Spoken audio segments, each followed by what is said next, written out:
উতলে আসে, তাই না? হঠাৎ করে দেখা গেল মা ডাক সে বন্ধ করে দিল।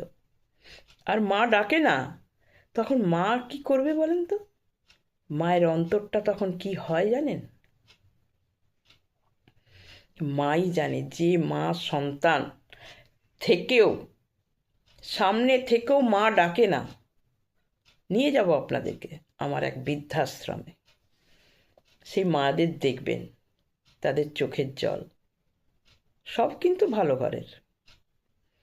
কদিন মা ডাক শুনবেন, কিছুদিন হয়ে যাওয়ার পর 5 বছর 6 বছর তারপরেই ছেলেদেরকে আমরা হোস্টেলে দিয়ে দিই। অভ্যাস ওখানেই কিছুটা নষ্ট। তারপরে বড় হয়ে আসার পরে আবার তাদেরকে বাইরে পাঠিয়ে দিলাম পড়তে। সেখানে আরও কিছুটা তাদের অভ্যাস নষ্ট মা ডাকটার। পরে দেখা গেল একদমই তারা মা ডাকতেই ভুলে গেল। দেখা গেল মাকে তারা আর মা বলেও চিনতেই পারছে না, তাই না? তখন মাদের স্থান কোথায়? বৃদ্ধাশ্রমে।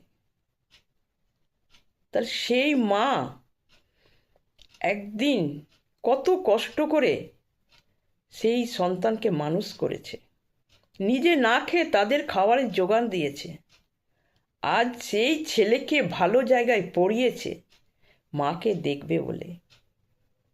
মা যে কষ্ট করেছে সন্তান যেন সে কষ্ট না পায়, নিজে না খেয়ে সন্তানকে খাইয়েছে। আর আজকে সেই সন্তান ভালো মন্দ খাচ্ছে, অথচ মাকে চিনতে পারছে না। বাদ দিলাম খেতে দিতে হবে না, মা ডাকটা তো ডাক, মা বলে একবার ডাক। নিয়ে যাব আমি আমার বৃদ্ধাশ্রমে। আমি সেখানে কিছুদিন না গেলে, 15 দিন যদি না যাই, তারা হাহাকার করতে থাকে যে মা এখনো আসেনি কেন, মায়ের কিছু হলো নাকি, আমার কথা তারা বলতে থাকে। আমি তাদের কাছে যাই, তাদের সঙ্গে বসি, দুটো সময় কাটাই, তাদের সঙ্গে গল্প বলি, কথা বলি, তাদের ভালো লাগে, তাদের কথা শুনতে আমার ভালো লাগে। তারা নানান সুন্দর সুন্দর গল্প শোনায় আমায়, তাই আমি তাদের কাছে ছুটে চলে যাই।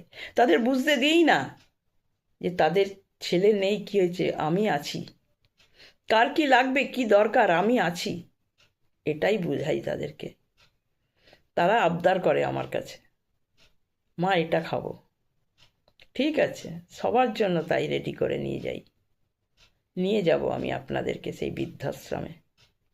শুনবেন তখন তাদের কথা। মা, মা ডাকটা না শুনলে কি হয়। কেউ কিছু মনে করবেন না, অনেক কিছুই বলে ফেলি।